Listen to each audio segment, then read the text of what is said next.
Okay, I was just thrown a massive curveball. The cover lies. The cover lies this series, and the genres technically lie. I did not expect this series to interest me this much. I was actually going to skip over this series when I said what I will and will not watch weeks back. I'm so thankful so many of you Chibits told me to watch this. I am very, very thankful. I really am. This was a very, very shocking good episode. Like, not just the animation, but the ending of this episode. Whoa. I'm getting some really crazy vibes from this series right now. It reminds me of Little Busters a little bit. The reason why I'm getting Little Busters vibes from this series is because of the voice actors. There's a lot of Little Buster voice actors in this series. I see a lot of them all in this. And then, so from what I could see is there's people in the school, all the females that was introduced in this episode are some form of assassins, killers, different beings. I don't know what they are, but they're, I'm guessing, trying to kill our main male character, Yuji. Here's the thing, okay? At first glance, the series just shows off its happy-go-lucky side. Majority of the episode, it has a happy-go-lucky side, like nothing's really going wrong, but it leaves you with a very intriguing vibe right at the beginning of the episode, because you have the main male character say, I want an ordinary school. I want a school that's ordinary. I don't want anything else. I just want an ordinary school. And it makes you question and wonder at the beginning of the episode, like, what's ordinary to him? Like, what the fuck? Why does he want an ordinary school? You're questioning all these different thoughts in your head. There's demons or beasts or whatever in the series. You're questioning if they're supernatural people. You don't know. I mean, that's what I was questioning when I saw that entire line and dialogue in this episode. And then as the episode progressed, it just looked like a standard slice of life top series. You just had a bunch of introductions to all the characters. There was a bunch of female characters that were introduced, and there was a lot of fan service. And for the most part, it was just, like I said, giving me a lot of Little Busters vibes through the majority of the entire episode. It felt very happy-go-lucky. And then it went freaking dark when this other female character came in. She pulls out a freaking knife, like a box cutter knife, and about to slit the main character's throat. I'm like, holy shit, he grabs her, stops her, and then he continues on with his day.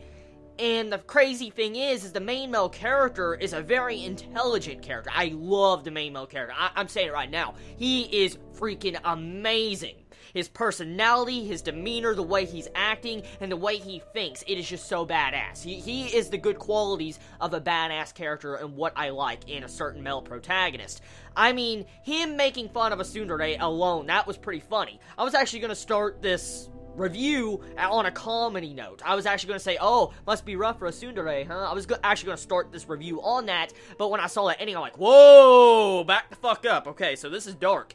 This series is dark. Like I said, the cover, the title, and the summary of the series just hides it. I don't know if they've updated the summary or not, but from what I read when I first looked at this series, the summary doesn't even show you what the series most likely is going to be about. For instance, at the beginning of this episode, this is what really got me interested in wanting to continue watching it. The beginning, the prologue or intro of this episode had this apple falling down in this black pit or whatever, and then all of a sudden you see these words pop up, no, voice acting, but you see these words pop up like, your life is a sin, you being alive is a sin, or the sin of defiance or whatever, like you shouldn't be born. I'm like, what the fuck? It's really weird, like the overall dialogue, and I'm like, what type of series is this? And then I kept watching, it seemed like a standard show, and then, like I said, the ending. I don't really want to spoil the overall conclusion if you get to watch. I'm trying to tell you all, go freaking watch this episode.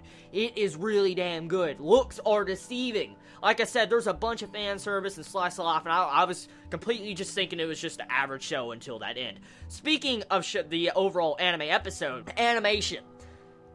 Wow.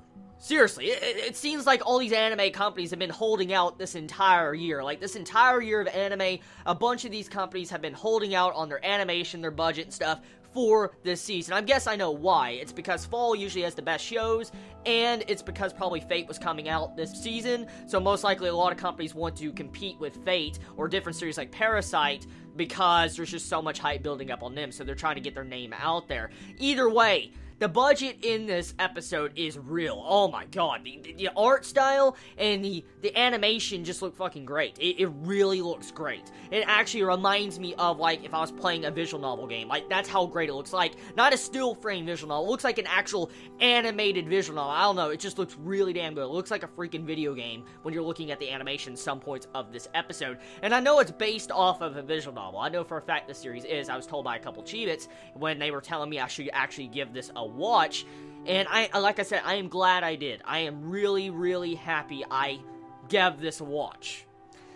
The only thing, like I said, I can complain about of this episode, the only thing I can complain about is the fan service. I felt like there was just excessive amount of fan service in this episode. It overall distracted and took away certain time of this episode. But I think the reason why they tried to do that is probably hide the overall dark theme of the episode. I'm going to take it as that. I think the real reason why there was so much fan service is because they were trying to make it look like a slice-off, happy-go-lucky series, and then all of a sudden they flip you on your head at the end.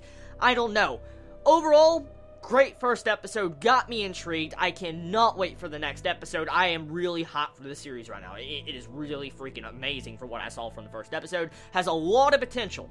A lot of potential in the series. I've heard that this is going to be 13 episodes. I don't know if that's correct. Don't butcher me if I'm wrong. But I've heard this is going to be 13 episodes. And if it is, I don't know if that's enough to cover the visual novel or not. So I'm going to leave it up to you Chibits that actually probably played the visual novel to let me know how they're adapting it. But from what I see, freaking great. Oh yes, one more thing. Shout out to Michiru. Oh my god, Michiru is so cute. Oh my god. Oh, must be rough being a tsundere. Gonna leave it on that note. So tell me your impressions of this first episode. You all have a wonderful day, wonderful night, wherever you live. Please be safe, and Chibi out.